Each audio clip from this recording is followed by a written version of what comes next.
Welcome to Sridev's kitchen world. ನಾನು ಈ ವಿಡಿಯೋದಲ್ಲಿ ಬೆಂಡಿ ರೈಸ್ ಹೇಗೆ ಮಾಡೋದಂತ ತೋರಿಸ್ತಾ ಇದ್ದೀನಿ. ಬನ್ನಿ ಅದನ್ನು ಹೇಗೆ ಮಾಡೋದಂತ ನೋಡೋಣ. ಮೊದಲಿಗೆ ಸ್ಟವ್ ಹಚ್ಚಿ ಒಂದು ಬಾಂಡ್ಲಿ ಇಡ್ತಾ ಇದ್ದೀನಿ. ಅದಕ್ಕೆ ಒಂದು 7-8 ಸ್ಪೂನಷ್ಟು ಎಣ್ಣೆ ಹಾಕ್ತಾಯಿದ್ದೀನಿ. ಎಣ್ಣೆ ಕಾದ್ಮೇಲೆ ಸಣ್ಣದಾಗಿ ಹೆಚ್ಚಿರೋ 20 ಬೆಂಡೆಕಾಯಿ ಹಾಕ್ತಾಯಿದ್ದೀನಿ. ಬೆಂಡೆಕಾಯಿನೆಲ್ಲ ಚೆನ್ನಾಗಿ ಫ್ರೈ ಮಾಡ್ಕೋಬೇಕು.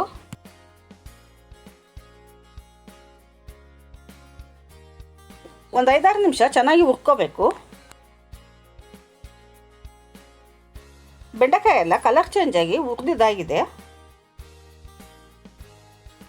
ಈಗ ಇದನ್ನೆಲ್ಲ ಪ್ಲೇಟ್ಗೆ ಹಾಕ್ತಾ ಇದ್ದೀನಿ.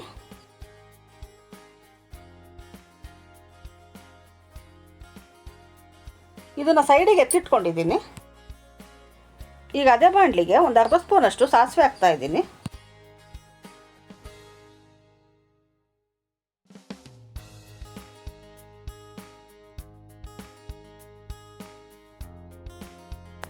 ಸಾಸಿವೆ ಚಟಪಟ ಅಂದಮೇಲೆ ಉದ್ದುದ್ದಕ್ಕೆ ಹೆಚ್ಚಿರೋ 5 ಹಸಿಮೆಣಸಿನ್ಕಾಯಿ ಹಾಕ್ತಾ ಇದ್ದೀನಿ.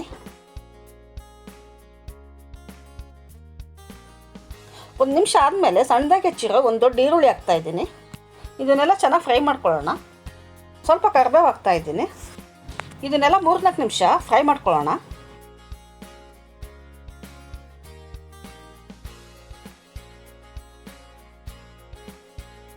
ಇವಾಗ ಒಂದು ಸ್ವಲ್ಪ ಉಪ್ಪು ಹಾಕ್ತಾ ಇದ್ದೀನಿ. ನಾನು ಆಗಲೇ ಅನ್ನ ಮಾಡಿ ಇಟ್ಕೊಂಡಿದ್ದೆ. ಅನ್ನ ಉದುರಿದ್ರಾಗಿದ್ದರೆ ಚೆನ್ನಾಗಿರುತ್ತೆ. ಈಗ ಒಗ್ಗರಣೆ ಆಗಿದೆ. ಸ್ಟವ್ ಆಫ್ ಮಾಡ್ತಾ ಇದ್ದೀನಿ. ಒಗ್ಗರಣೆ ಆರಿದ್ಮೇಲೆ ಅನ್ನ ಹಾಕ್ತಾ ಇದ್ದೀನಿ. ಈ ಬೆಂಡಿ ರೈಸ್ಗೆ ಅನ್ನ ಉದುರಿದ್ರಾಗಿರಬೇಕು. ಆವಾಗಲೇ ಫ್ರೈ ಮಾಡಿ ಇಟ್ಕೊಂಡಿರೋ ಬೆಂಡೆಕಾಯಿ ಹಾಕ್ತಾ ಇದ್ದೀನಿ.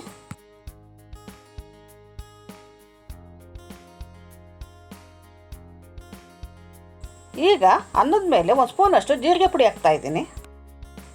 ಇದನ್ನೆಲ್ಲ ಚೆನ್ನಾಗಿ ಕಲಿಸ್ಕೋಬೇಕು.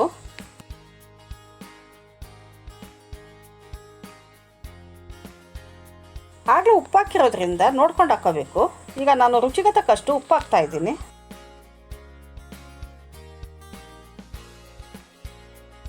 ಇದ್ರ ಮೇಲೆ ಸಣ್ಣದಾಗಿ ಹೆಚ್ಚಿರೋ ಕೊತ್ತಂಬರಿ ಸೊಪ್ಪನ್ನ ಹಾಕ್ತಾ ಇದ್ದೀನಿ.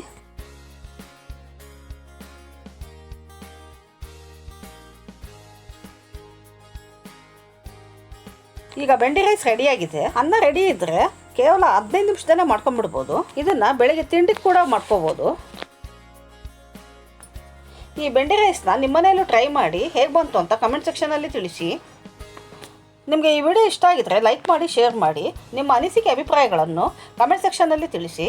ಹಾಗೂ ನನ್ನ ಚಾನಲ್ ಆದ ಶ್ರೀದೇವ್ಸ್ ಕಿಚನ್ ವರ್ಲ್ಡ್ಗೆ ಸಬ್ಸ್ಕ್ರೈಬ್ ಮಾಡಿ. ಪಕ್ಕದಲ್ಲಿರೋ ಬೆಲ್ ಐಕಾನ್ ಕ್ಲಿಕ್ ಮಾಡಿ. ನಾನು ಮಾಡಿರೋ ಪ್ರತಿ ವಿಡಿಯೋ ನೋಟಿಫಿಕೇಷನ್ಗೆ ತಲುಪುತ್ತೆ. Thank you.